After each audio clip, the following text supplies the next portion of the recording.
Okay, so welcome to the day 2 of FAC 486, to day 2 of MAC 4861, MAC 4862. We are dealing or we're working through MAC 4862 Test 3 2020. Yesterday we went through part A1, which dealt with, which asked you to calculate the revenue per child in order to achieve a target profit of 513,000 Rand. So remember, there's different ways of doing the calculation. You need to determine which method is appropriate given the information.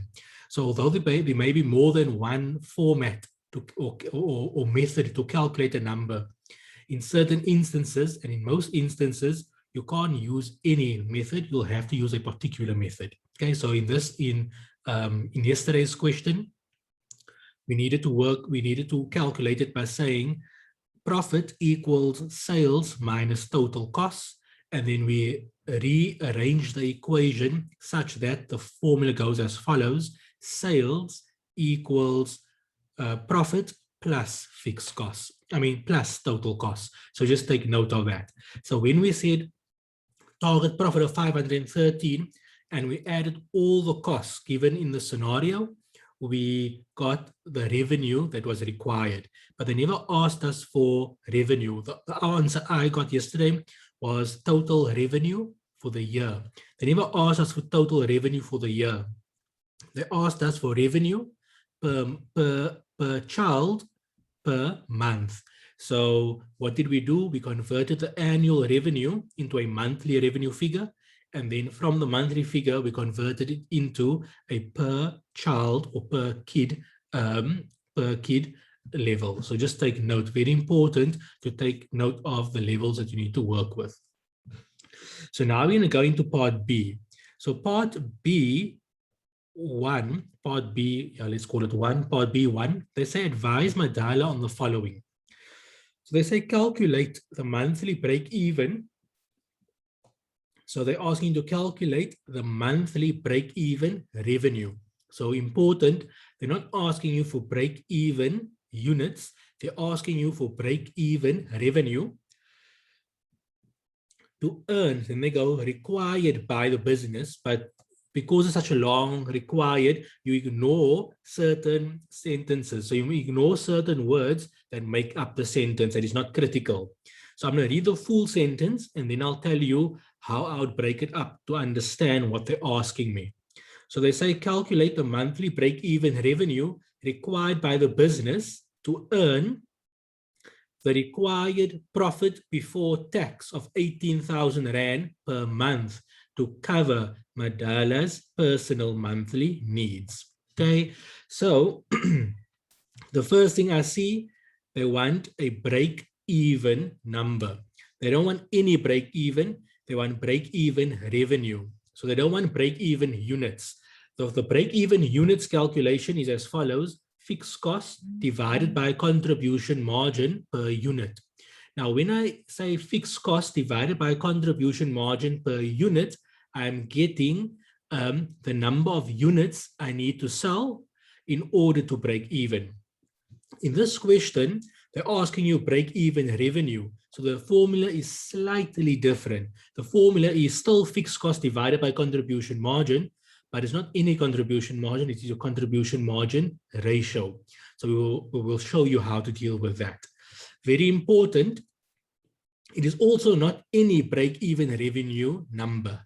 They asked us for the monthly number. So very important, in management accounting, you want to know whether you're working with budget, actual, which year, and you also want to know whether it is an annual figure, a monthly figure, a quarterly figure. So please be aware of that.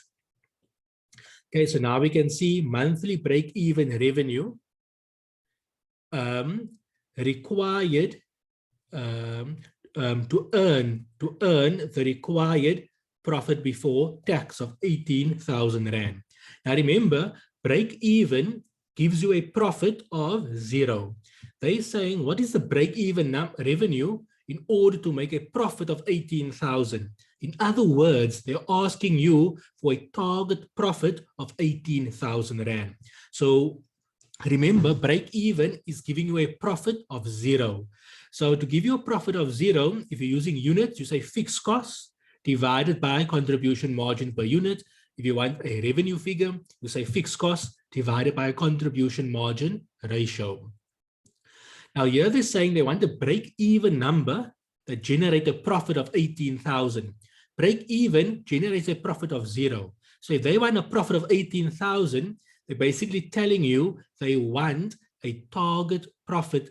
So using the break-even calculation, but they want a target profit of 18,000. So how do you adjust the formula? If they wanted units, you'd say fixed costs plus target profit divided by contribution margin per unit. But in this case, they don't want units, they want a revenue figure. So you say fixed costs plus target profit divided by contribution margin ratio. So just be aware of that, okay? In part A1, we worked out total costs. But remember, we don't want total costs, we want fixed costs. We know there was only one variable cost in that calculation. The one variable cost was that snack, where it was 5 Rand per child per day. So we just have to remove that variable cost. Then we would want, so just be aware of that. Okay, so we have all the numbers. It is just basically to get the correct formula and plug in the right numbers. So remember, you see break even, but always remind yourself that break even is a profit of 0. They don't want a profit of 0. They want a profit of 18,000. So in effect, you must adjust the break even formula to represent a target profit, break even target profit formula. Okay, so just be aware of that.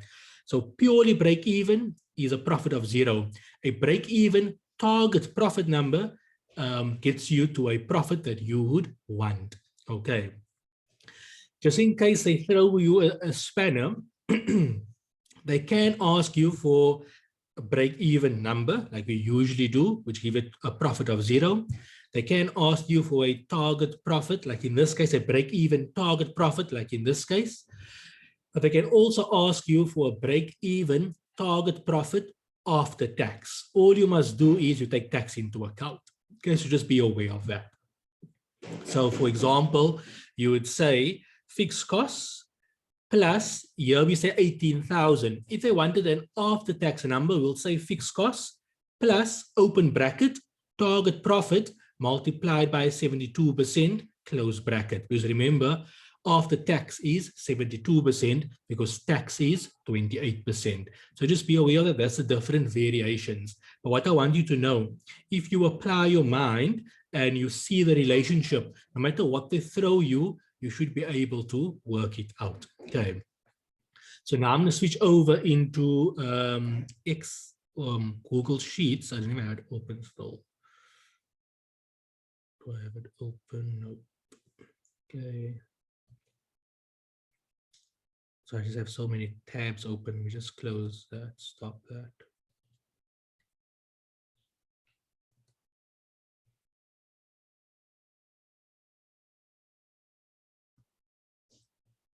Just give me 1 minute. I thought I had it open.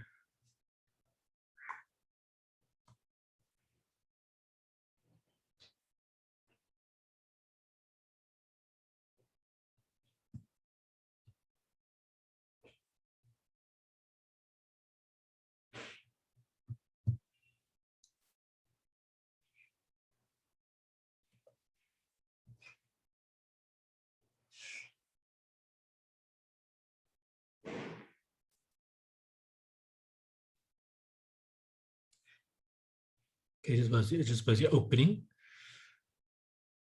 Okay, here we go.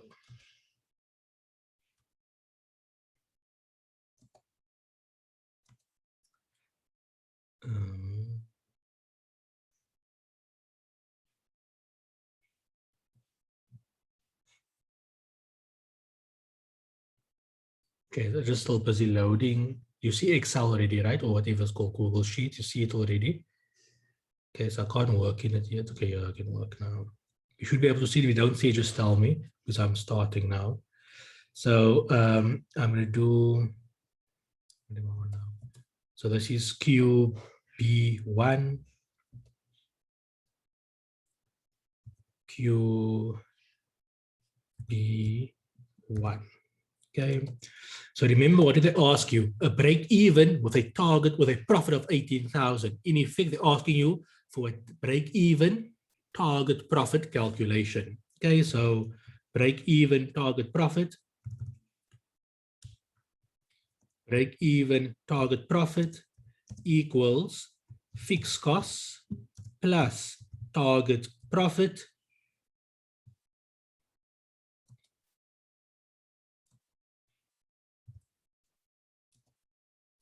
and remember, this is in rands, in value. So fixed break-even target profit in rands equals fixed cost plus target profit divided by contribution margin ratio. Remember, what is contribution margin ratio? Contribution margin ratio is contribution margin per unit divided by sales per unit. Okay, so we want break even TP in rands, okay, and this is per month. So I'm just going to put it over here per month. Okay, maybe I don't do the.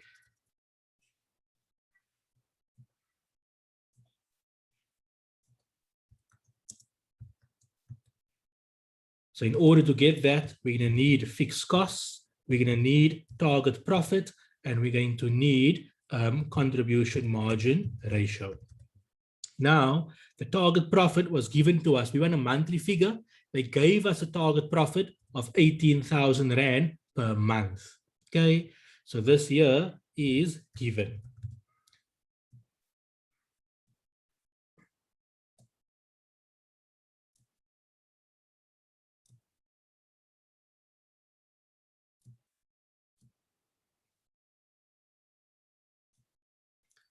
Okay, so over here, what do I want?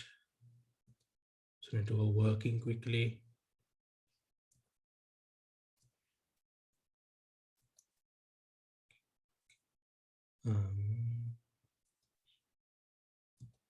Okay. Working.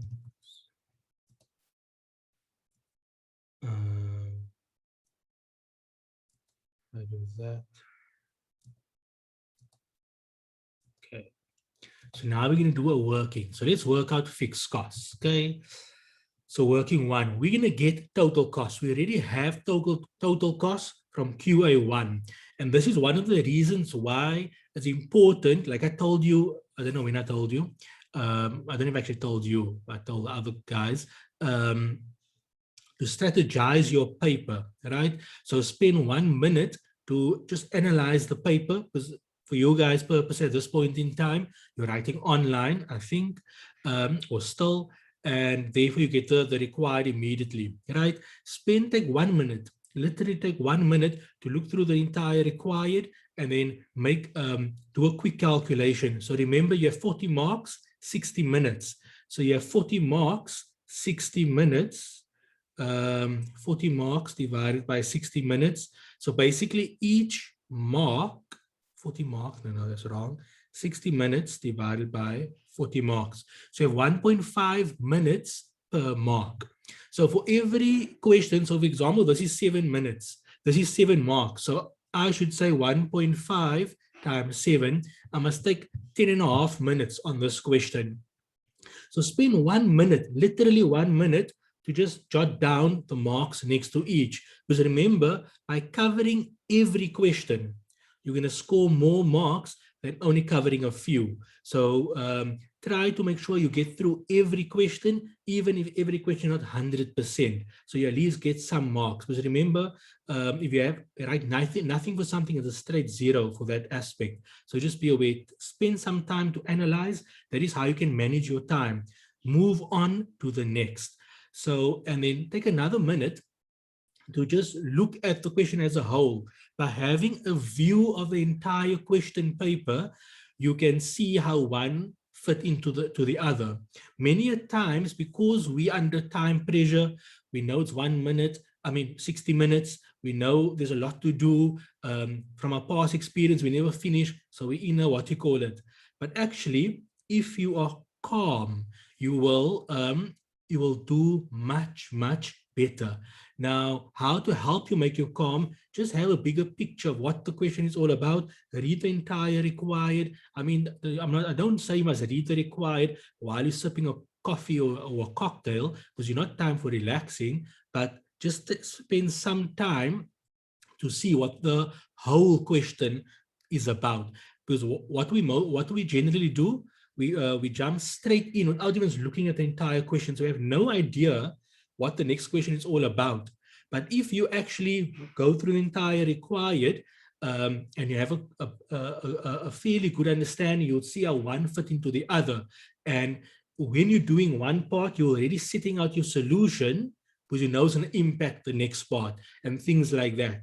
But if you're just going straight into the question, you think by jumping straight into a question, you are saving time. But using that 1 or 2 minutes that you are supposedly losing out on, because there's nothing on your paper, you're actually on a far better situation than someone else, not planning out how they would go about it. Now, you can't plan out for the first time in the exam. So when you practice, take some time to plan out how you'd go out. And I'm not saying 10, 15 minutes. I'm not even saying 3 minutes. I'm saying at 2 minutes. Plan out your paper. Write out the time you need to spend next to each one. Have a timer with you. And so you have a timer with you. You have you quickly work out the numbers next to the time next to each mark, and just get a big overview of what they're asking, so you can see how one question interlinks with the other. You will never believe that 2 minutes that you supposedly lost because there's nothing on your answer sheet will save you 5 minutes, because you have you see the bigger picture, and you're not just jumping into a question and hoping when you come to part B you will know what to do. You already, while you're busy with part A, you already have an idea of what part B is about. So when you work through part A, it might trigger, oh, this is going to impact part B. So you're already aware, as opposed to when you come to part B, still to have that thinking going to start. So just be aware of that. That is really a good exam technique.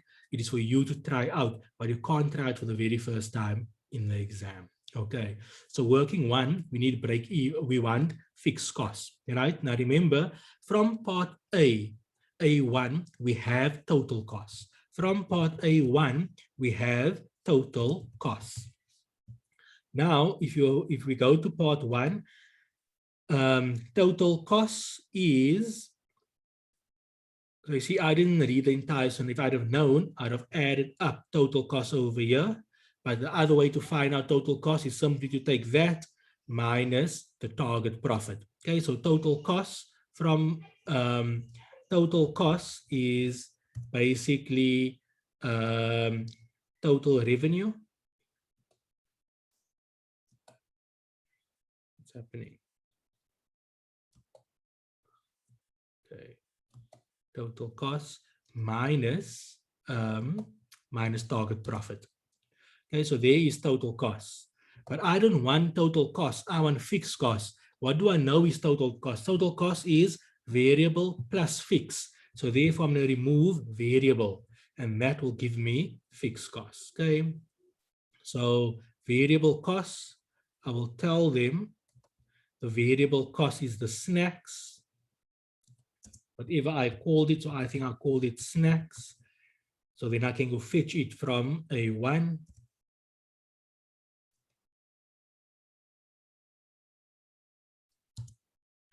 Okay, so therefore, so this I'll tell them from A1.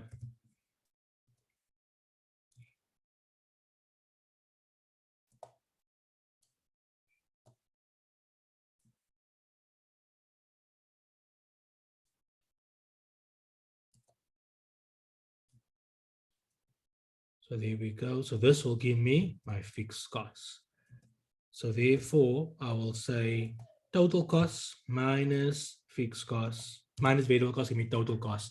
Just so you know, they probably expect you to use that other. If you recalculate total costs, number one, there's two problems. Number one, you're wasting time. Number two, in an APC exam, they'll probably mark you. They'll probably put a cross there to mention that it shows lack of competence, because they expect you to use what you are using from above. So the problem, number one, is that you are recalculating, you're wasting time. But if you recalculate and you get a different answer, so even if here, so let's say in part B1, we recalculate fixed costs, and this time it is the right answer, but it's different to part A1, they'll most likely mark it wrong, even though it's right, because you are not showing the link between what you did in part A1 and what you're doing over here. So just be aware of that. That's something very important. Like how I know about it is the when I used to mark, I used to sit in a tutor room where the people used to mark, so then I'll see how the solutions work. And then also auditing used to make it a lot of one of the auditing lecturers used to mention it a lot. That is why a lot of people fail auditing, because they mention something at above, but then later on in the same scenario they mention something that is a complete contradiction. So just make sure that you, even though you think what you did in part A1 is wrong, just carry it through, because you're going to get full marks over here, because you're carrying through something from above. So it shows them that you know what you are doing. You may just got the actual number wrong. So if you recalculate it here and you calculate it correctly over here, but it's different to part A1, you'll probably lose the marks.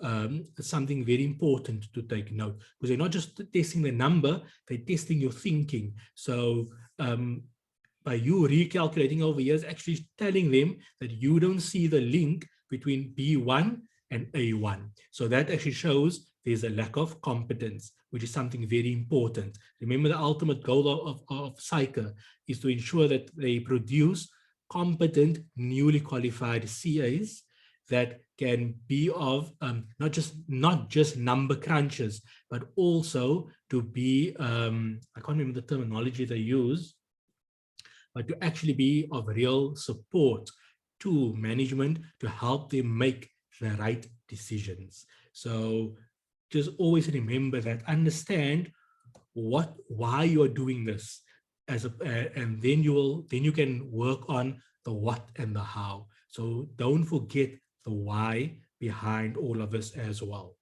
So our fixed costs will come over here,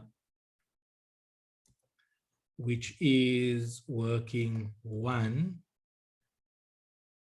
And now we can work out contribution margin. So working 2, oh wait, sorry, I made a mistake over here, obviously. Can anybody identify the mistake I did in working 1? Anyone?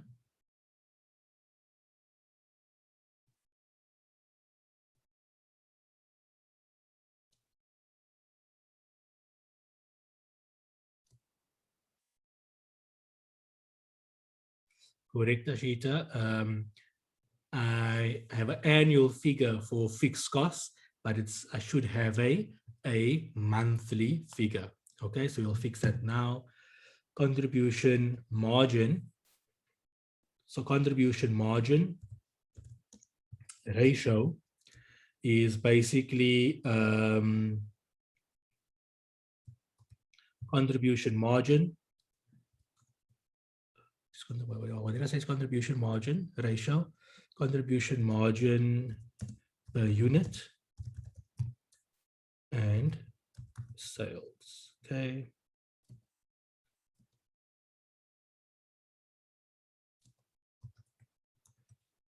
So remember, the sales per kid per month is 2,000. Contribution margin, if I just do variable costs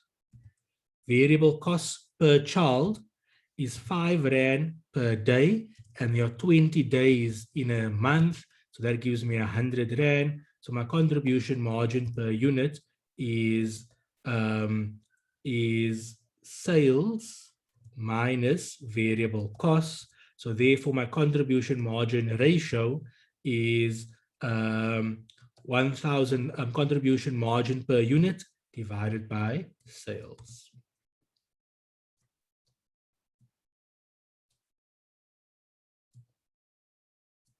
So remember, what is contribution margin ratio? It is contribution margin per unit divided by sales. Now, sales per unit. So remember, contribution margin ratio is contribution margin per unit divided by sales per unit.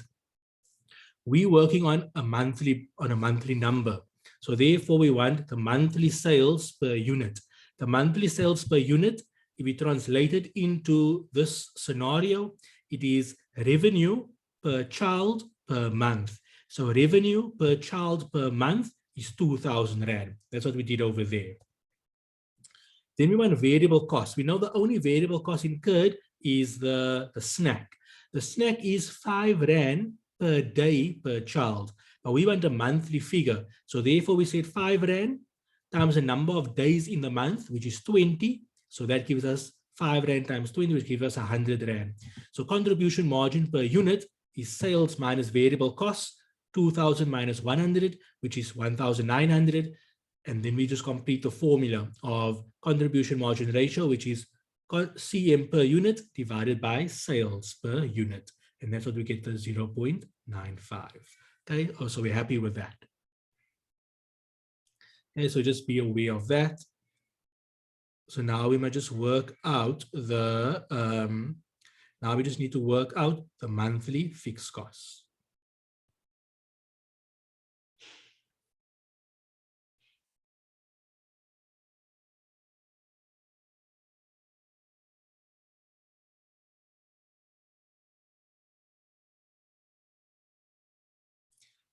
Can someone tell me by how many months would they divide that 1180? How do you get your monthly fixed costs? Anyone want to give it a stab? What would you do to get your monthly fixed costs? Someone?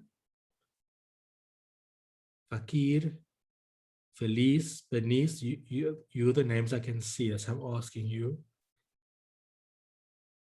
How do you go about doing it?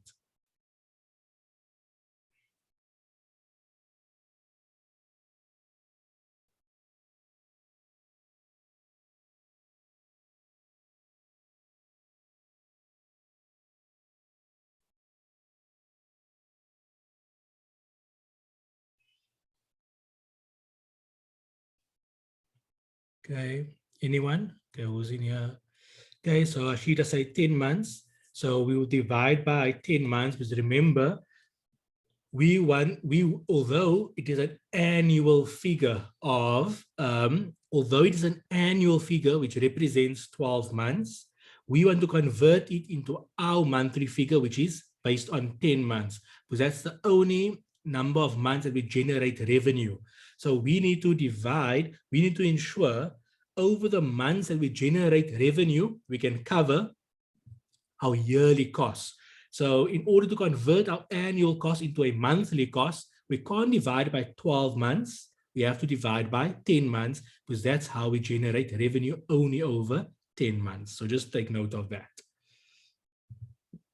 Number of months, which is 10, so fixed costs per month.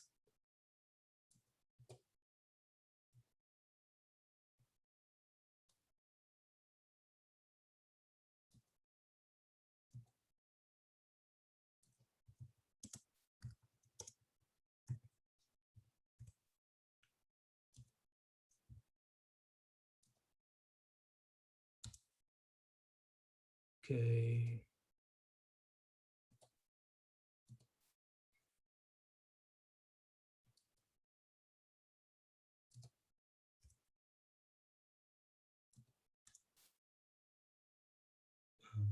Doing only contribute in this year is 0.95.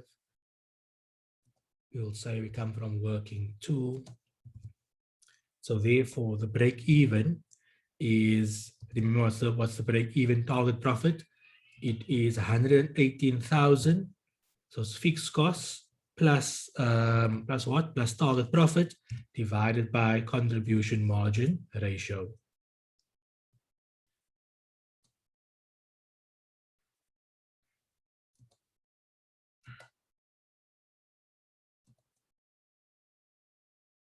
So therefore, in order to break even, we need to generate a monthly profit of, we need to generate a monthly profit. We need to generate monthly revenue of 143,000 Rand. Okay, so this is our the revenue we need to generate in order to, so the revenue we need to generate per month in order to achieve our 18,000 Rand profit per month. Okay, so just be aware of that. Do we have any questions at that point in time? Or at this point in time? Let's see, any questions? Yes, no. Doesn't matter, we come to the same answer. So the solution will be working on an annual basis. They get an annual revenue figure, they divide by 10, then we end up with the same 143,000 Rand. Okay, so doesn't matter how you want to work it out, per vehicle, per what it was. I have everything in annual, so I just converted it into monthly. They probably worked everything with annual, and then at the end, they divide by 10. So for example, if I go back to my answer, I did everything on a monthly basis over here. They probably went over here annual, that has to be on a monthly. Then they get an annual revenue figure, but then divide by 10 to get the monthly figure, because the question didn't ask them for an annual figure. The question asked for a monthly figure. So if they didn't convert at the end, they lose 1 mark. Okay, so in the solution, you lose 1 mark. They ask us for a monthly figure. How you get to it doesn't matter. Okay.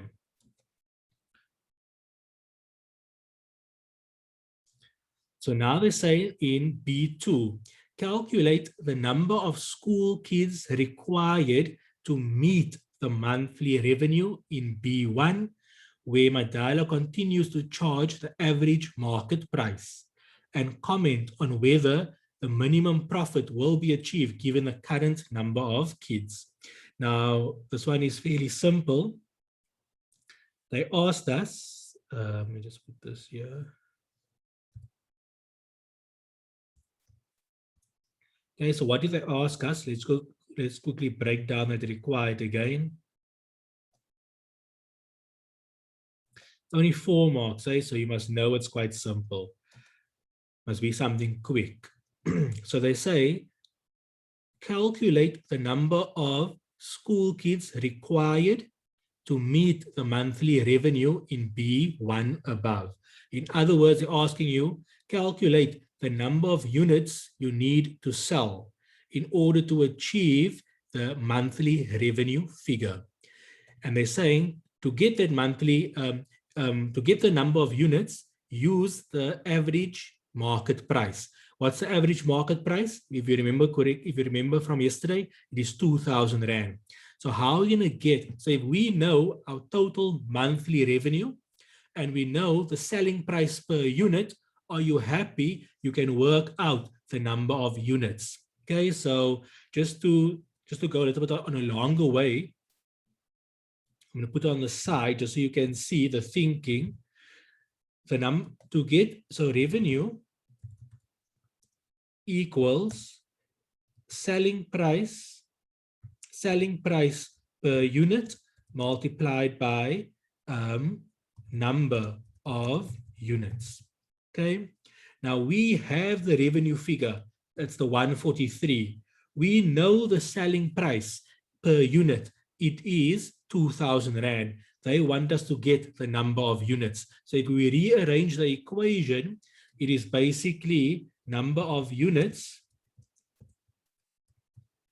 equals revenue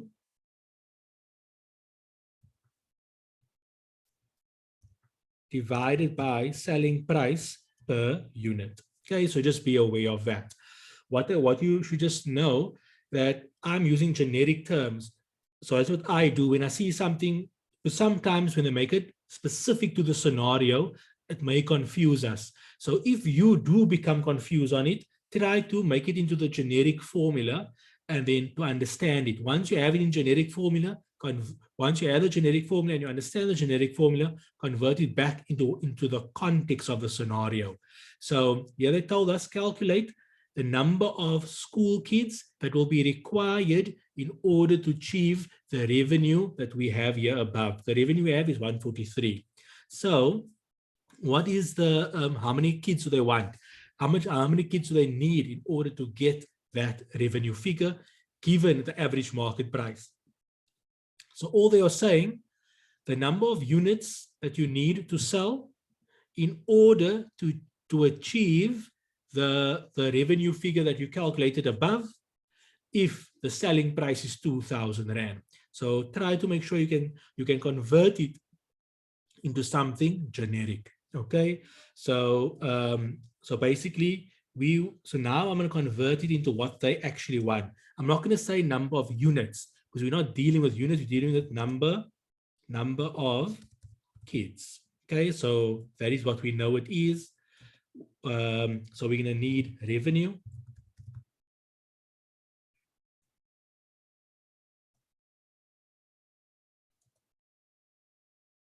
So we're going to need revenue, and then we're going to need rate per kid. Now remember, in my head, this is what I'm thinking in my head, right?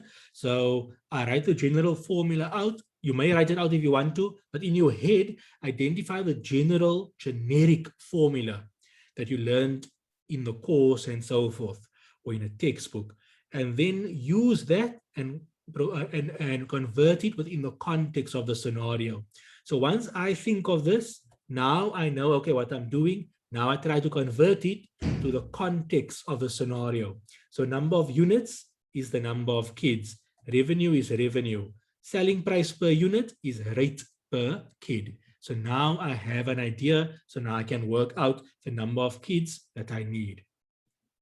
So the rate is 2,000 Rand. But they told us use the average market price, so it's 2,000 Rand. Revenue is what we calculated above. So this we just say from B1, and now I can work out the number of kids. The number of kids that I need is that divided by 2,000. So I need 71 kids.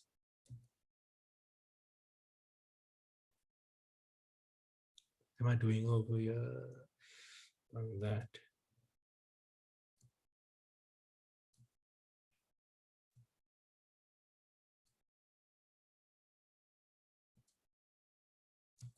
Okay, so I need 71.58 kids. You can't get a 0.58 child. So therefore, in order to achieve the revenue, number of kids required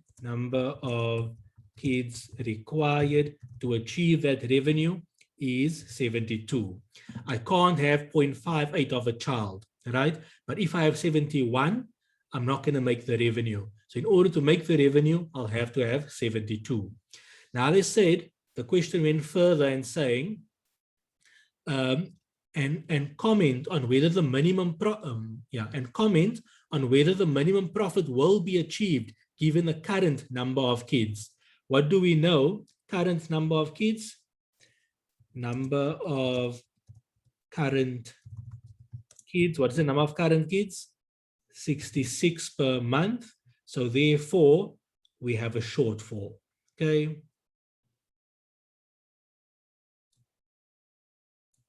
So we have a shortfall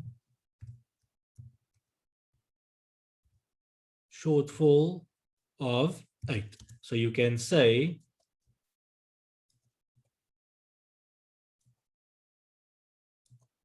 Madala, wow, like that, I think you spell it, Madala has 8 kids per month, too little in order to achieve the monthly TP of 18,000 18,000 Rand. Okay, so that is that. So that is basically the answer over there. You can make it negative, doesn't matter. The fact that I called it shortfall means it is negative. Okay, so so Matala is 8 kids short in order to achieve the monthly TP of 18,000 Rand. So that is basically B2. So as you can see, B1 made use of A1. So if you did not have A1, the chances one of the two. If you picked up that you needed A1 and you couldn't get A1, just make up a number. So what I would do, make up the number in A1 so that you can carry it forward in B1. Okay. Then B2 requires B1. So you just use that whatever figure you have over there. So just be aware of that. So that's a typical thing. So that is why many students, like I was also one of that, because when I realized that I needed the previous one, you first want to get the previous one right. But it does not work out that way. And I can tell you, I did this thing of assuming a number in one of my biggest exams ever.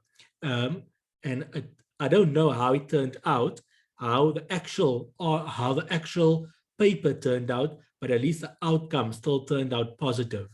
I remember in ITC 1, you get the scenario and then you read, right? Then a few minutes later you get your required, like you get in like it's done in CTA. That's why CTA is done that way, because that's what's gonna happen in ITC. Obviously not happening now, but doing online. So actually you never experience CTA venue based, no? No, you never. So what happens in venue based? You get your paper and you read for whatever 30 minutes, and then after 30 minutes they'll give you your required. So you don't know what the required is. So obviously, when you read the scenario, you kind of get the gist of what is happening.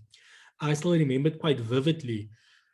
The paper was two questions. So each paper is 100 marks. The paper was 2 questions, 80 marker for management accounting. And that is what I was telling you about yesterday, where they told you to analyze the company and so forth, right? 80 marks, management accounting.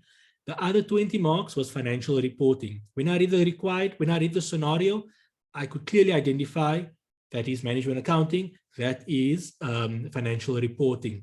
When I read the management accounting, like I told you, management accounting wasn't my strongest point when I was in CTA.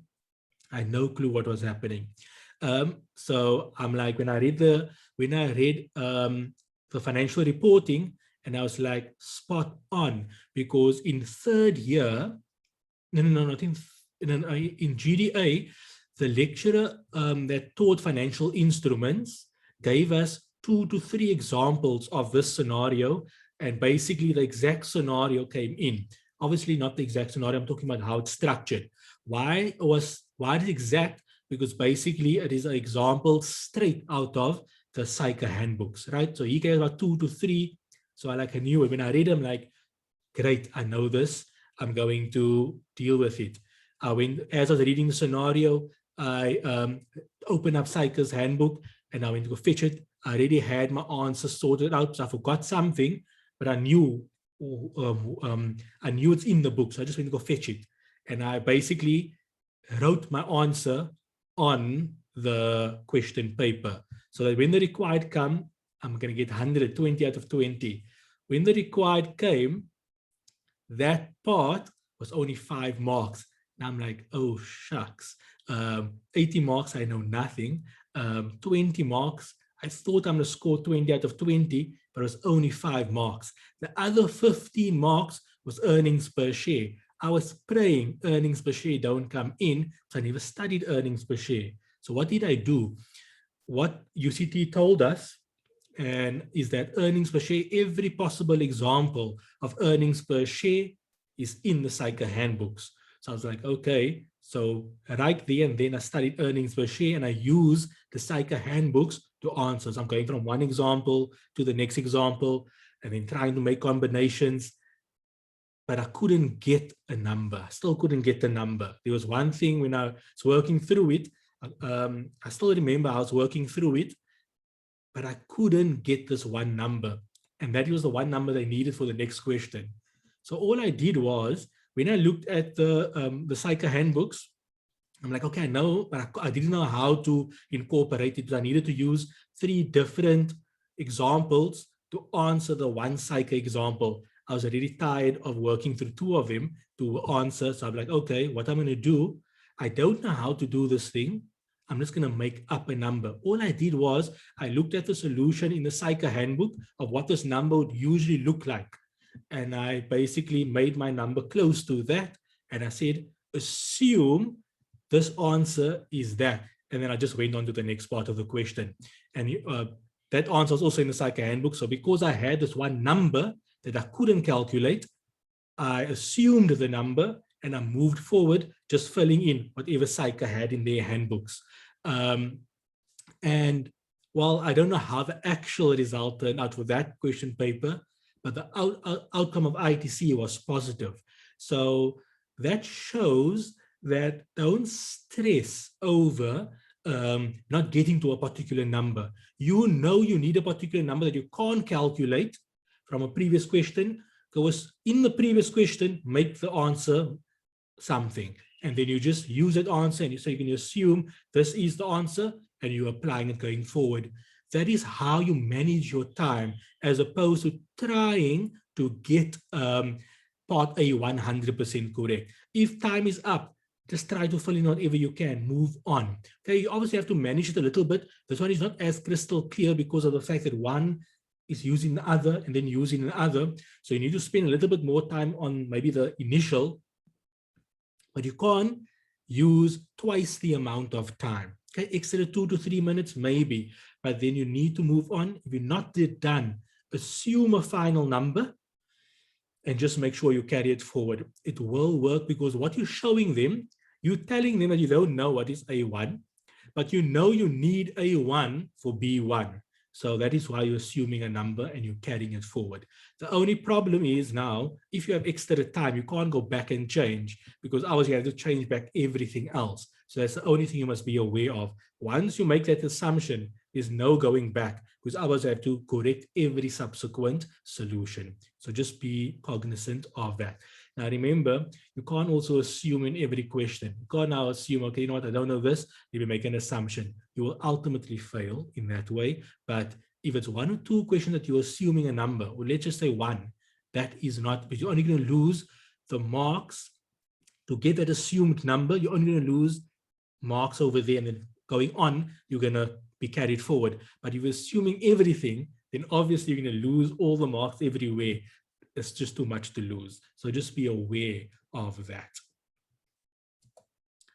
So that is, so they say advisement dialogue on alternatives to improve the profitability, except by increasing the monthly rate charged. Okay, so as you can see, how can you improve profitability? So remember, like I said, this is 3 marks, but ultimately it can be like a 20 marker, could be a 100 marker, could be a 40 marker. How can you improve profitability?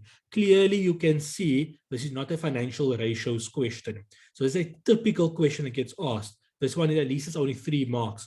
But like I said, it could be 20, 40, 100 marks, okay? Typical question. Now, remember, how can you, based on yesterday's lecture lesson, we said how can you improve profitability is by understanding how is profitability calculated. Sales minus total costs. Remember, sales is broken down into selling price per unit times number of units. Variable cost, cost per unit times number of units, and then fixed costs. They're telling you except increasing monthly rate. So automatically you scratch out rate. So the only way you can improve profitability is one of 2 ways: increase revenue, decrease costs. How can you increase revenue? By increasing the number of children. The question is, how are you going to increase the number of children? Perhaps that app they talk about. Then the other one is reducing costs. So how can you reduce costs? That the variable costs, the only variable costs is, the only variable cost is that snack. The snack does come to, how much is the snack? 66,000 Rand a year, which is how much per month. But remember, saving on a small cost like that, does it really make a difference? Because canceling the snack, what if the snack is what separates you? You know, I mean, something small. So is it worth it to cut that small thing out to in order to just to save costs? But keeping that small cost, that small thing may be that thing that makes people like you over someone else. You understand? So what? So then you look at more bigger costs. What are the other costs that you can cut out? So you will just have to have a look in the question. How can you cut costs? Okay. So remember, one of it is to increase the number of children, and then the other one is to decrease your cost. Now you must go through the various costs and see what you can decrease. Okay. So that is B3. Then for number C says discuss the following issues relating to Madala, a business generating opportunity that could arise from utilizing the mobile app. 1 mark, discuss it. What must you discuss? Discuss 2 social and regulatory issues to be considered when using social media. Anyone want to tell me any regulatory or social issues? And then for C, so let's get some opinions before we go to number I. Andile, so I know you're not on social media. What would you say? Discuss 2 social and regulatory issues to be considered when using social media. To help you, well, this question was said last year, but it was known last year already, but very important now, specifically because it's coming into play not too long, probably in the next month or so, it's coming into play, which will become legal. What do you think it is that is a regulatory issue when it comes to social media? Anyone? Andile? Ashita? Bernice?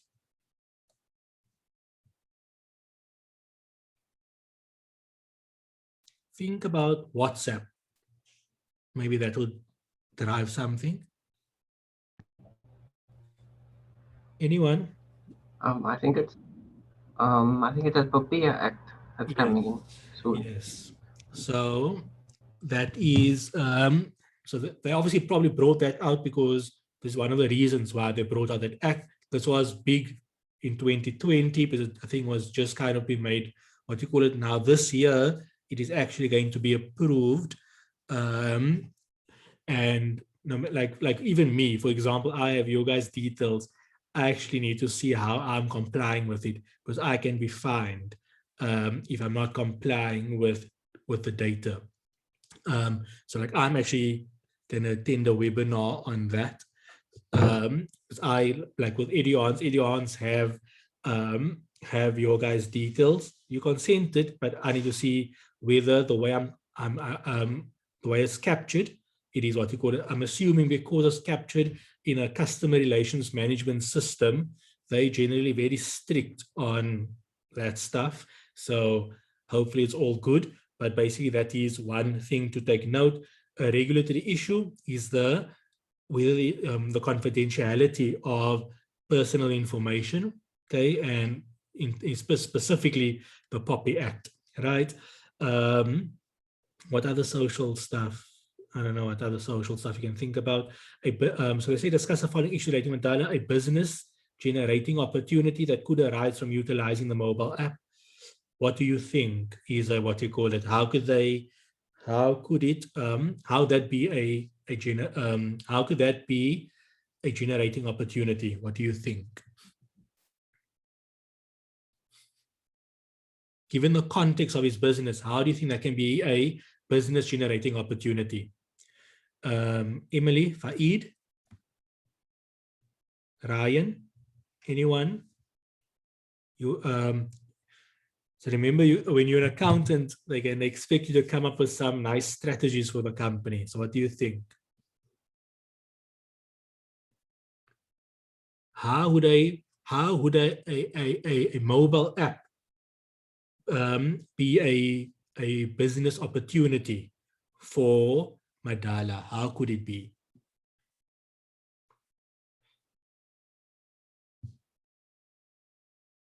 Saeed? Remember, don't think technical.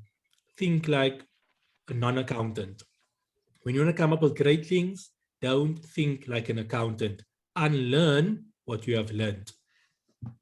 When you want to operate in business, don't think like a lawyer. Don't think like an accountant. Unlearn what you were taught. Unlearn what you have learned. So I think because it's in the transporting business, an app will make it more user-friendly for the users to book whatever, to use the transport thingy. Okay, but how? More specific.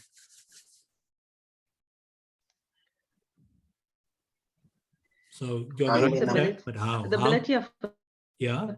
customer basically to be able to reach a customer time is so it's all about turnaround, so and availability, and I think the app allows that. Yes. So for like I think for a parent, the ability to have that control, if there's something that turns up for them, I think it's the convenience of being able to check and see if it's available, because I can't make it because I've got a meeting, for example. I can't pick up the kids. Exactly. And this allows you basically on the spot of the moment to be able to access the app and have an alternative. Yeah, so that is exactly how. So remember, he has his fixed Thank you. students. He has his fixed students, but or customers. But it's like those things where a parent usually fetches his child. But now they know of this app and this guy drives over there, they can just at that point in time book a ride, for example, just for that particular day. And that would become such a popular thing that they would utilize, that they can actually not just be although it's not a regular customer, but those once-off rides can become like a revenue stream, you understand? So that is basically an opportunity. That's what I would see as it. So exactly as Nasreen was saying, a parent, can't make it, book a ride right there and then. Okay. So that is C1, C2. We did B1, B2, B3. So let's go to A2. We did A1. Okay, so if we look at CA3, so they discuss 3 considerations prior to Madala implementing the price changes as calculated in 1. So remember, if he goes, we calculated 2,600 and something, 2,670 or 2,680 we calculated yesterday. So what are the stuff to consider? The average market price is 2,500. Right? If he increased to 2,680, he's going to exceed the maximum price. So the problem is going from 2,000 to 2,680. So if we work out the increase, let's work out the increase 268. I think it's 268 we calculated, divided by 2,000 minus 1 times 100. What did I just do? Minus 1. So it's 34%. So it makes no sense it makes absolutely 0 sense to have a price hike of 34%. That is ridiculous, right? So number one, it's going to going from 2,000 to 2,680, based on the number we calculated above, is a 34% increase. That is completely insane. Not even Apple does an increase like that. Okay. Number two, it is going to exceed the the maximum price charged by competitors. So that's remember the maximum price charged by competitors is 2,500. It can be more than that. Number three, like what's the reason for such a big increase? Certainly, petrol's not going up by 34%, or does it go up by so much? I don't know. But it may justify a petrol increase, but that's quite a bit. And to go to increase by 34%, it's probably only justified if you're probably fetching me in a Land Rover, right? What you're fetching me currently, he's fetching me in a Hyundai. So if it's like an Uber, what do they call it, Uber X or something like that, where you be picked up in a Mercedes or a BMW, then maybe, you understand, you're paying for prestige, or they are doing something amazingly extra, like they must be, to justify a 34% increase. That is, usually people expect an increase relative to inflation. That is like obviously how much times, probably 7 times more than inflation or 6 times more than inflation. So people will obviously expect a far greater service, right? So what are the additional things that you are doing to actually justify that such an increase? Okay, so remember, that is what I would think about. If that must be someone that, if my child must travel with someone like that, and they increase by so much per month, then I guess I would expect what you call it. I don't know, that is what I would think. Okay, so you can make up, remember, here you make up something, you just make up something that makes sense within the context of the scenario. There's no right, there's no wrong answer, but some stuff can be wrong if it's not within the context of the scenario. So like for me, an obvious thing is that it's exceeding the market price. I mean, exceeding the maximum price charged by a competitor. So by you charging so much, is your service so significantly different compared to competitors that won't make me leave you for someone cheaper? So for example, look at Apple. Why does people pay for Apple as opposed to buying a Samsung that can do just as a great job? Because they're paying for like loyalty, that because Apple created that perception that Apple is great and all of those type of stuff. So you paying to be part of like the Apple brand and all of those type of things, the status that go with it. So by your child going to that, is that going to increase his child's status and all those kind of stuff? Probably not. Is he providing you with additional great services that is significantly exceeding other providers? Those are the type of questions you need to ask. Okay, so think business-minded, and then you perhaps could come up with 3 marks. Okay, so just be aware of that. So now let's end off with this one. They say, calculate the impact on Madala's budgeted profitability margins per vehicle if the current price is changed to the new rate. So they just basically, so you want to say profitability. What is profitability? Net profit divided by, so profitability margin is profit margin, which is profit divided by sales. So basically, profit divided by sales based on current price, profit divided by, based on, so profit divided by sales based on the current scenario, and then profit divided by sales based on whatever we calculated in A1. Okay, so just have a look at this.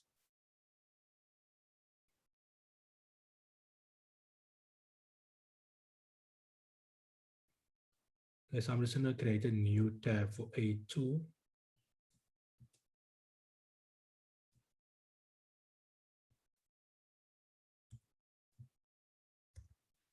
So they're asking for profitability, profit margin, right? So profitability margin or profit margin, whatever you want to call it, equals profit divided by sales or revenue multiplied by 100.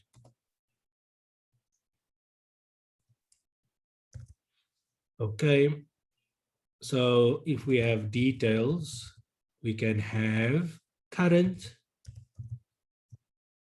and then we can have new, or whatever you want to call it.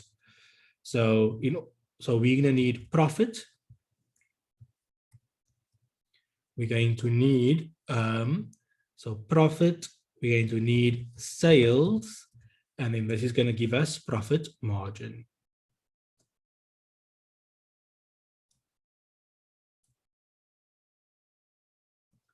Okay, so this is going to give us profit margin. Profit margin. Okay, so if we do some workings, we can work out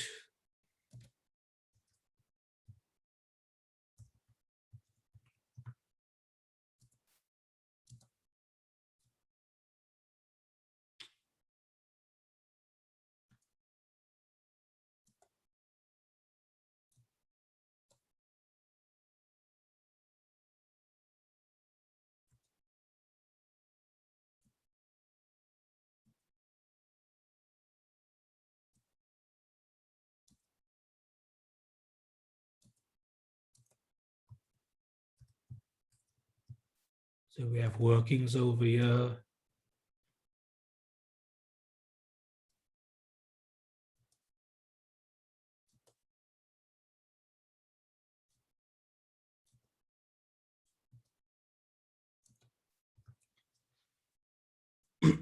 So let's have a look at, so in the new scenario, we know what profit is. In the new scenario, profit is 513,000 Rand. Okay, so we know that.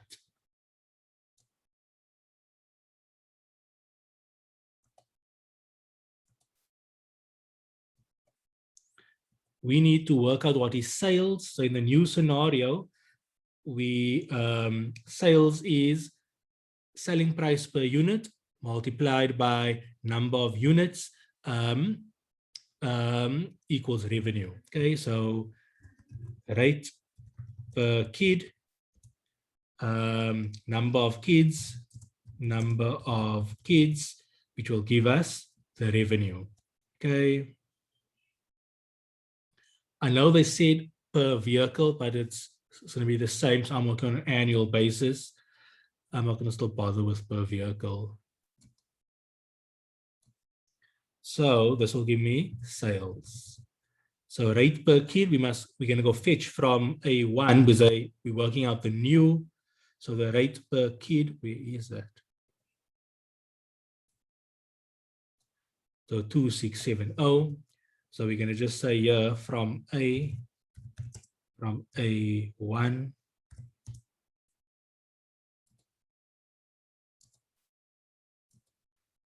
We know what's the number of kids, 66. So therefore revenue is going to be that multiplied by that. Okay, so remember,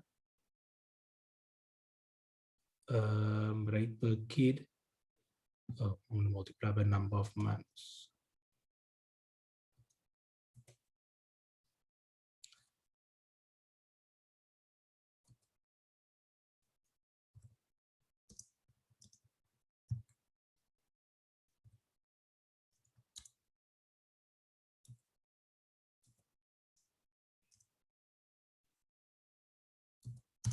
Are we done? Yeah.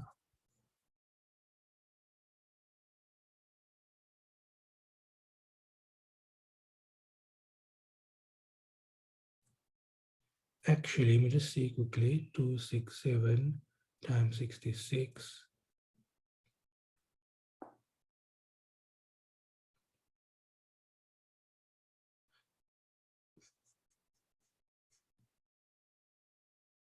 Now we can use this revenue over here. So we're going to use that revenue over there. Just delete this. I'm going to delete that. So the revenue over here will just be the revenue we calculated in A1, which is that number over there, the 1759. So remember that total profit, the target profit plus fixed cost will give you your annual revenue. So I have annual target profit divided by annual revenue, which will be that divided by that So my revenue over there would be 29.16%. For my current profit, we'll have to do a working. We will work out the sales. So if we have a look at sales, number of rate per kid. So the rate per child is 2,000 Rand. Number of children, we know is 66. We want the number of months. The number of months is not 12, it is 10. So this will give us our revenue, which is 2,000 Rand per child per month, 66 children, and there are 10 months. So our revenue over here would be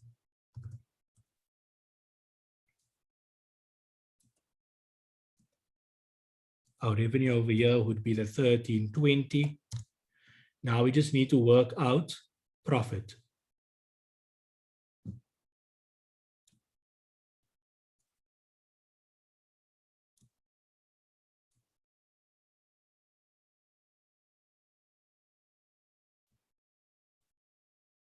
So working 2, we know what profit is.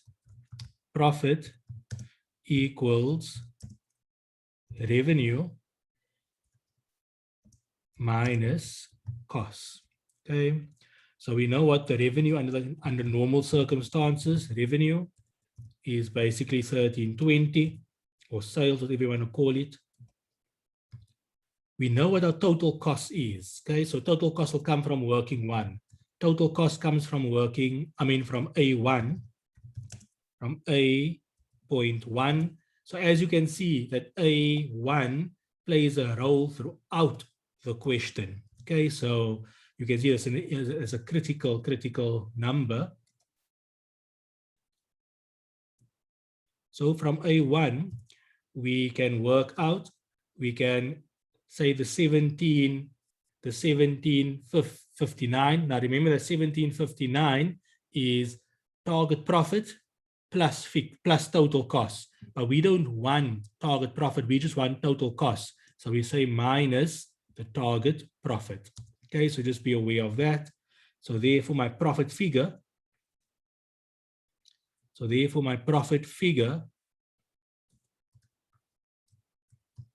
my profit figure is equal to 1320 minus 1246. So my profit figure is 74.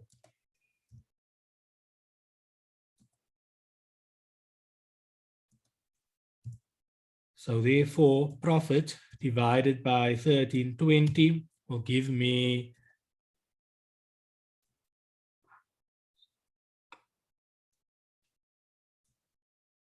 so as you can see, under the new circumstance, my profit generation will be close to 30%, where here it's only 5.6. So the difference, the increase,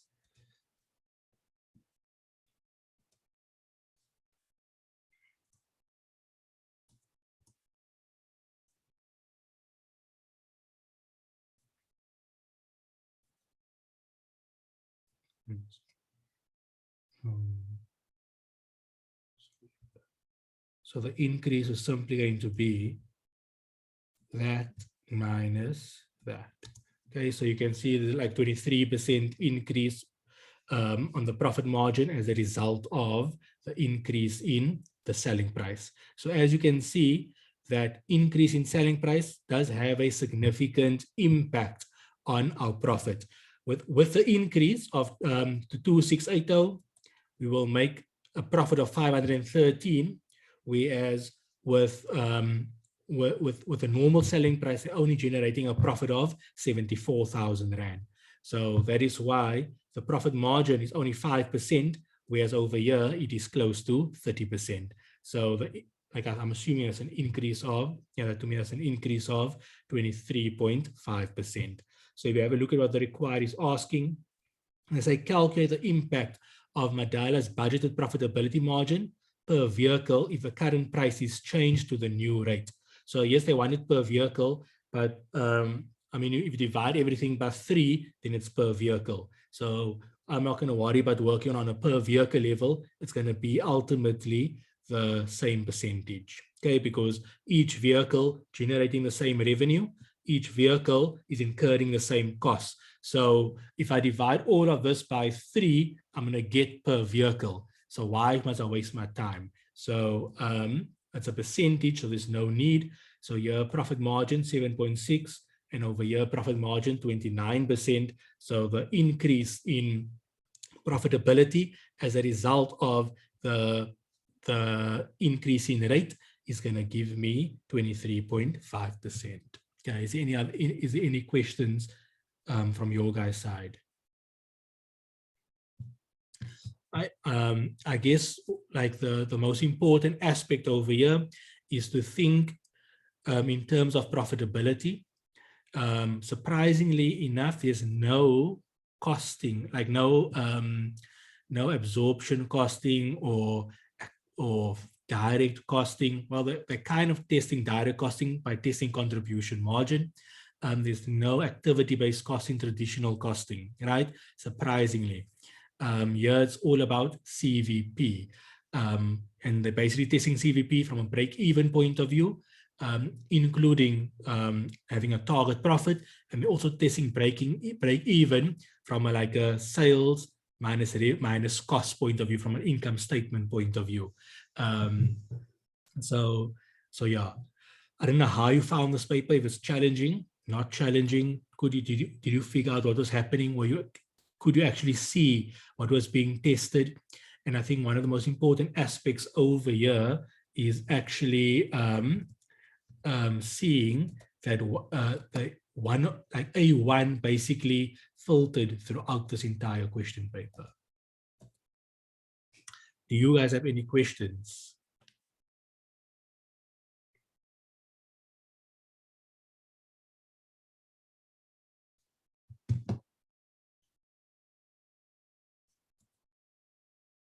Andile, anything from your side? Anything confusing your side?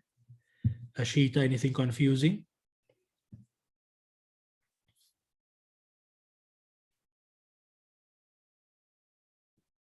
Nothing confusing on my side, thank you. Denise, Emily?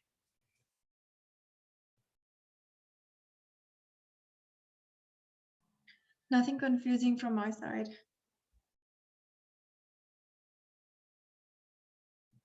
Nothing confusing. I don't know who spoke now. Oh, Emily, okay. Ryan, Nasreen, Fakir, Faid? No, all good. Oh. All good. All good, yeah. Just give me using, you will see if you look at the question, if you look at Zoom, let me just see, where is that?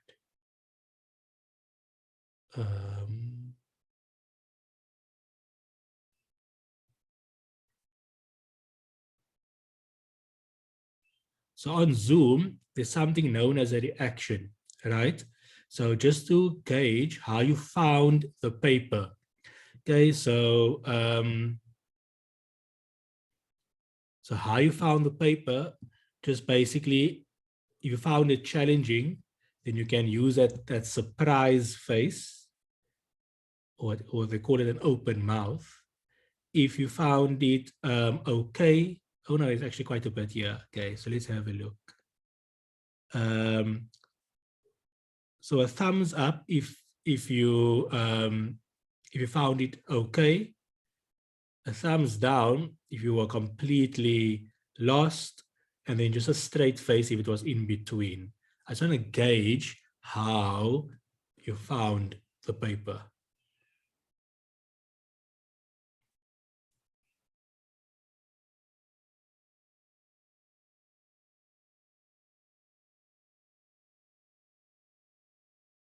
Okay, so if this was your exam, you think it would be you'd have been okay?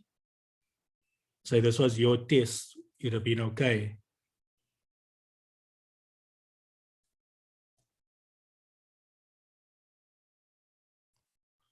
Okay, so then that means fine. So I'm going to stop the class over here. So we went through the entire MAC4861 paper. As you can see, you can, no matter how you study your principles, or no matter how many question papers you work through, you must still be prepared for the unseen, right? The unknown. I always say that whoever the MAC lecturers of UNISA are from third year are really good. The questions they set, very, very good, really test the principles. Like you really need to know your work. You can't just work through past papers without knowing your work, hoping that what you did in the previous, what you did in one of your previous papers will come through in the exam. So make sure you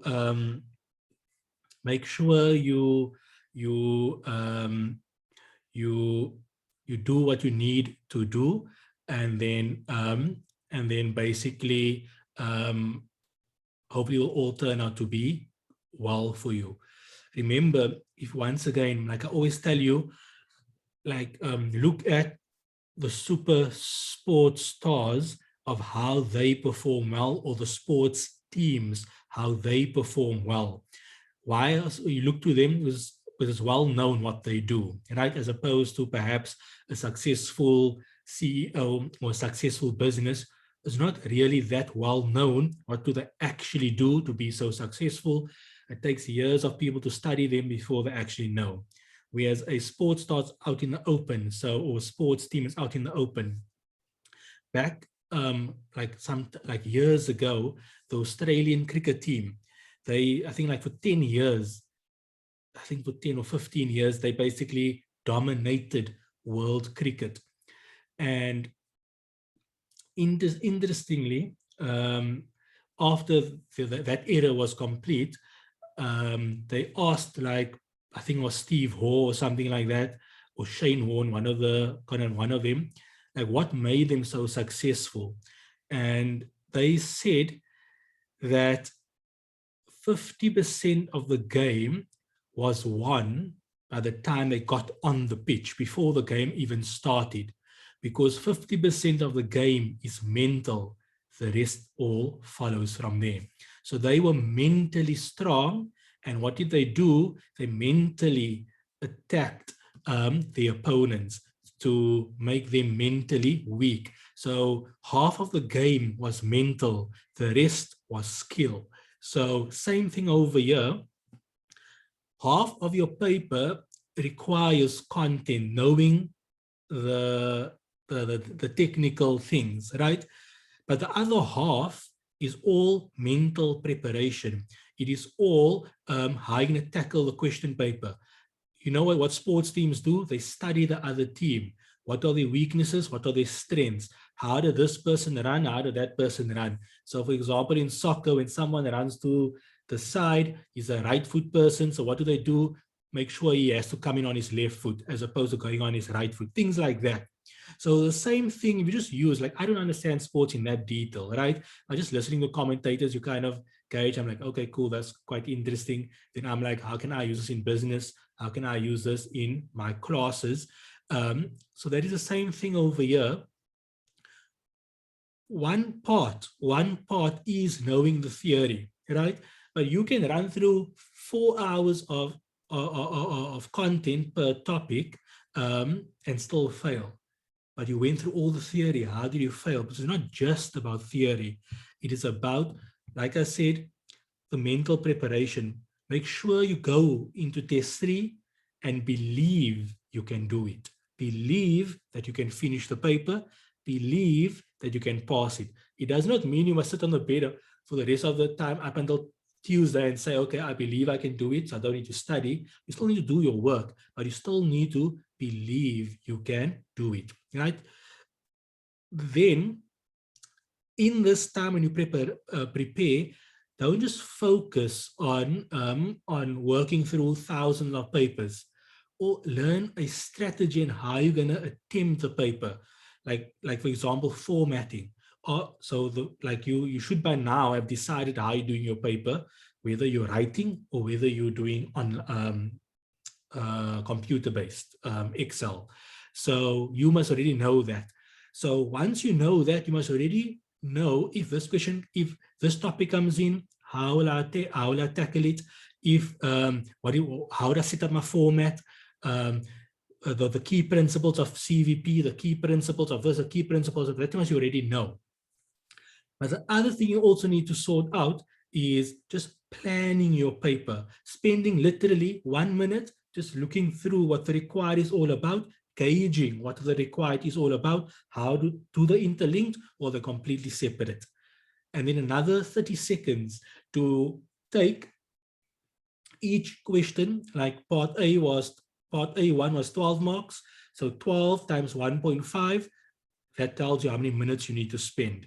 The other one was 7 times 1.5, that tells you how much time you need to spend. So you're literally giving up 2 minutes, nothing on your paper, 2 minutes you're giving up. So far, other guys are ahead. But ultimately, who's going to end? You're going to be better because you spend some time planning. That preparation, that planning brings some calm to you. If you are not calm, you're not going to be able to think straight. Like I remember I used to help a girl that, so she suffers from anxiety. Literally anything stresses her out, right? So a question came in the exam, calculate capital budgeting using the hurdle rate.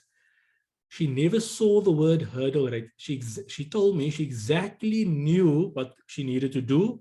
It was capital budgeting. But because she saw the word hurdle rate, she froze and she panicked because she never saw the word hurdle and she couldn't answer the question. And then she didn't make it. But then afterwards, because I knew she knew the stuff. So the next time we went through all the work for the next exam, I didn't focus on content. We still did content, but didn't focus. I'm more focused on training her how to keep calm. Because no matter how many questions we do, how many theory we redo the theory, how many times, if she's going to panic, she's not going to, she goes blank. So I needed to train her how to keep calm. And I experienced it myself in, I don't get panic attacks, but I did not know how to answer a question. Like I told you earlier, I did not know how to answer that 80-marker question, but I knew, I literally told myself, I have two choices. I either can get up now and go, or I can figure this out. If I get up and go, I'm gonna get 0 for this paper, but there's nothing on my paper. So I can either figure it out. So all I literally did was the following. When I was going into like, I needed to get done, and I was irritated with myself, becoming nervous. I happened to sit next to the girl. So right at they wrote at Grand West here in Cape Town. So I sat next to the girl that studied with me that came third. And when I looked to the right, I'm just seeing how she's motoring away. Now I know she came third, and I'm seeing she motoring away. I was like, shucks, okay. So there's someone like, no, there's stuff over here, and I'm stuck. I literally told myself, and I looked at the question, I think it was like 40 marks, or I don't know how many marks, 20 marks, whatever it was. And I told myself, you know what? Looking, when I worked through psych exams, the question is 20 marks. 20 marks for the question, but the available marks is literally double. So the available marks is 40, I need 20. That means I only need 50%, but not what made it more interesting, I told myself, was that I don't need 50% to pass. Psych just requires you to get 40%. If you get 40%, you're on the safe side. 50% guarantees, but if you're 40%, you're on the safe side. So literally, I don't need 20 out of 40. I need 16 out of 40. Surely I can do it. Surely I can do it. I also told myself a lot of their marks is not making statements. It is asking questions. So this profitability question, you don't make a statement. You write and you answer. I wonder how did they treat depreciation? Did they use a revaluation model? Did they use a cost model and give a reason? So you're asking them questions. So I'm like, okay, I can just ask questions. I only need 16 out of 40. Surely I can do it. Then I tried, I couldn't. Then all I did was, like I said, I looked around. I'm like, this girl's motoring next to me. But like I knew she's like top 3, right? She came 3rd. So I was like, okay, obviously. So I literally did the following. So how I work well under pressure. So what I did was I told myself, you know what, I'm going to calm down. Because if you're panicking, you're not going to think straight. If I'm going to be calm, I'm going to think straight. I'm going to think better. And if I have a little time, I'm going to get that, I'm going to be under the right amount of pressure that's going to force me to do. So I literally put my pen down and I went to sleep for 20 minutes. I didn't sleep. I went to go lay down for 20 minutes until I felt, okay, 20 minutes, I feel good, I feel calm. There's not enough time left. Now I'm under pressure. And then I just motored through. I just wrote whatever came to my mind and keeping in mind what you call it. But the important lesson was I figured out, what do I need to do? I just didn't continue going and writing nonsense. I sat back and I identified what the problem was. I told myself, I can't think straight over here. I literally had no clue what they were saying. I reread the scenario again. I reread the required. I did not know what they were doing, what they were saying. But like I said, I then asked myself, I know I handled something like this before. How did I handle it? How can I handle this one? I reminded myself that Psyche, this mark is 20 marks. The available marks is 40. Certainly, I can get 50. I can get 20 out of the what you call it. I don't need. This was actually. So remember, the question is 20, right? The available marks is 40 marks. The total marks for that question is 20 marks. I don't need 20 out of 20. I literally need 10 out of 20 to pass. So certainly I can get 10 out of 40, but I don't need 10 out of 20. I need 8 out of 20 to be on the safe side. Certainly I can get 8 out of 40. And that triggered, but now I was still not calm. So then I just went to go rest for 20 minutes. I kind of just looked around to see how everybody's, what you call it. I was like, okay, just me, people are writing over here. So I literally, for that last paper, I went to go and rest for, I told myself 15 minutes, I should be calm. Obviously, that's when you go into prayer mode, right? So, and that's basically what I did. And I just went to go rest for 15 to 20 minutes. When 15 to 20 minutes up, I'm like, okay, now we need to focus. And I just basically wrote. I finished within time because obviously I couldn't answer the entire question paper, but it is those type of things. It wasn't like, for me, that was proof. It wasn't content that was needed. It was strategy that was needed. It was the belief that was needed. And I just needed something to help me through it. I'll share another story with you on this when we come to FAC, which is the fixed financial accounting, where a similar thing wasn't as bad, but a similar thing when it was in one of the previous papers for financial accounting. But what I'm trying to tell you, don't be too focused on just running through questions. Take that step back. Try to see similarities, try to see differences. What are you learning? What are you not learning? What are the patterns are you picking up? Things like that. How are you going to attempt a question? If something like this come up, if you get stuck, what you're going to do? That is why don't run to the solution when you get stuck, because you're training your brain to run to the solution when you get stuck. So when you get stuck in the exam, you can't run to a solution. Then you go into a panic mode. The moment you start panicking, you're not going to think straight. So that is not me saying that this is basically science, right? That you're just going to, your brain is not going to be able to think straight because you're not breathing properly. So just look for ways. Don't just think to run through question papers is going to help you. See what worked. Like a lot of you said, you improved from test 2 relative to test 1. What is it that you did that worked, and how can you improve further? Like I said, look for strategies on how to conquer writing an exam paper, which is not only content, it is strategy as well. Because multiple choice is a different story, but it's not multiple choice. So it is physically writing a paper. So if you're doing multiple choice like CFA, then the strategy I told you won't work, because you must get the answer right. There's no part marks. So over here, here's part marks. So you will get whatever you've written down. So take note of that and try to give it your best in this exam. Make sure you have a high-level overview of the topics on this question. Don't worry about knowing 100% of the paper. Like I told you, in the real world, this is top CEOs, top companies, top leaders, and so forth. The one rule they follow is the 80-20 rule. This is not a license for you to spot, but follow the 80-20 rule. In the Pareto principle called the 80-20 rule.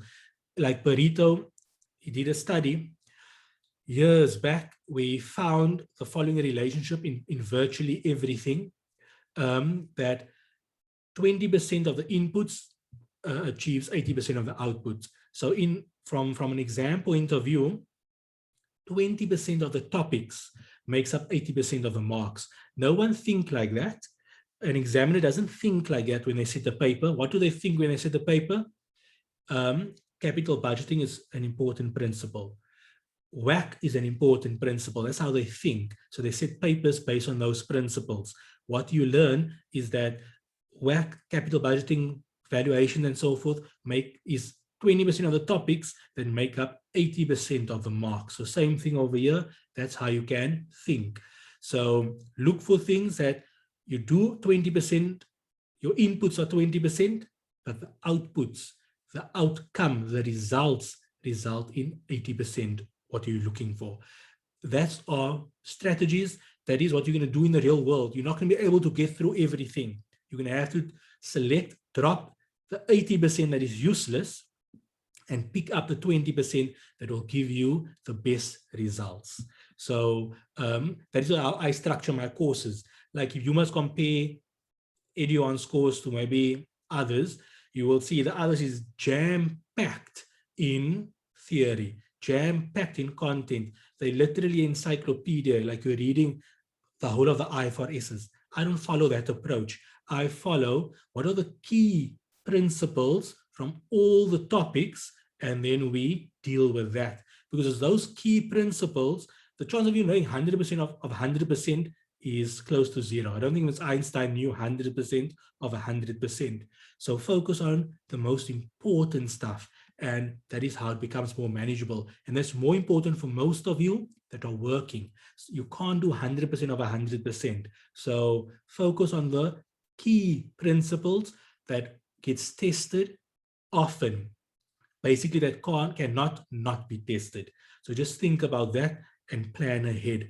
But please make some time on figuring out how you will go about, how you're going to go about setting out your paper. At least spend 30 minutes to figure out how you're going to attempt a paper. You need to have that strategy, but you need to figure out the strategy now, because you need to implement it while you're practicing. You can't practice one way and then on the exam day do something else. So whatever you want to implement on the exam day, you must be practicing now so that it's automatic. When you read a required, like I read a required, it's automatic because I've trained myself how to read a required. So you need to train yourself how to read a required. So when you read a required, you want to identify the topic.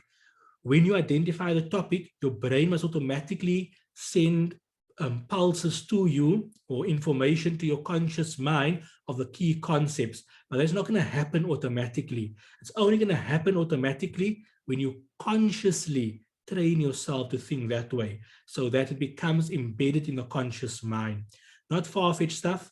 It's not fairy tale things. If you study neuroscience, I mean, I don't study neuroscience, but I read on psychology. I read on neurology, on how the brain works and how memory works and the human behavior so that I can implement it in courses. So just think about that.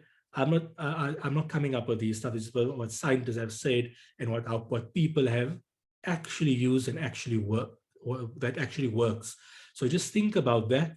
The way you need something to your long-term memory is by consistently feeding it to your conscious mind, your subconscious, consistently feeding it to your subconscious mind.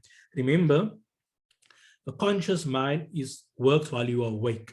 Once you are asleep, the subconscious mind can now operate at its fullest, which is not being interfered by the conscious mind. Now, whatever you feed your conscious mind, that is feeding the subconscious mind. So in order for the subconscious mind to throw back the right things, you need to feed it the right things. That is why I always tell yourself, you can do it.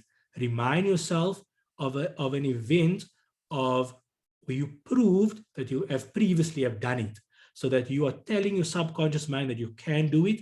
And here is an example of when I actually did do it, so that the subconscious mind knows that you are capable. So when you come into a negative situation, the subconscious mind is going to respond by knowing you've done it before in a bad situation. So it's going to find a way to do it in the new bad situation. But if you're feeding yourself a negativity, it's going to respond with negativity. And that is also another reason why I say when you struggle with something, think about it before you go sleep. So when you go sleep, hopefully when you wake up the next morning, your subconscious mind will make the necessary connections. So according to science, according to neuroscience, if you go, that's why they say like the world's richest people, the successful people, they will tell you they have an evening routine. Part of the evening routine is to read out their goals or to write out their goals every single night. Because when they go to sleep, that's the last thing on their mind. It's being formulated as you're sleeping. The subconscious mind is making the necessary connections and it becomes embedded in them so that all they know is achieving their goal. So when they wake up the next morning, they do the same thing and then they continue the day, because the subconscious mind is also operating while the conscious mind is operating, but now, and that will lead them to actually achieving their goals, because all that's on their mind is the actual goal. So when you go to bed and you're struggling with a concept, just write it down and just read it, try to think about it, and then go to sleep. So hopefully when your conscious mind is asleep, the subconscious mind can do its work of making the necessary connections. That is how you go from short-term memory to the long-term memory. Because remember, short-term memory can recall something now. The long-term memory is what you learned at the beginning of the year, and it's going to be able to recall when you write your final exam. You need to feed your long-term memory. So like I say, repetition is one of it. So you feed it consistently and constantly so that you remember. So that when you come to your final exam, there's no need to go restudy, just to kind of revise. So take lessons. Don't just focus on the work. Do the other part as well, the mental preparations, all of those other things that you need to factor in. Same like the sports star. They don't just go train, they exercise. When I say train, I'm meaning they don't just go kick balls, right? They go to the gym, they eat well, they sleep well. All of those type of things plays a critical role in the ultimate goal. It's not separated from everything else. So just be aware of that. Okay, that's all I wanted to say. I'll see you tomorrow. I'll send out the links for tomorrow later tonight with the question paper. I'll tell you which question we'll cover. I'll send it in the group and to the others later this evening. Okay, so all the best, and I'll see you guys tomorrow. If there's no questions, and you guys are good to go.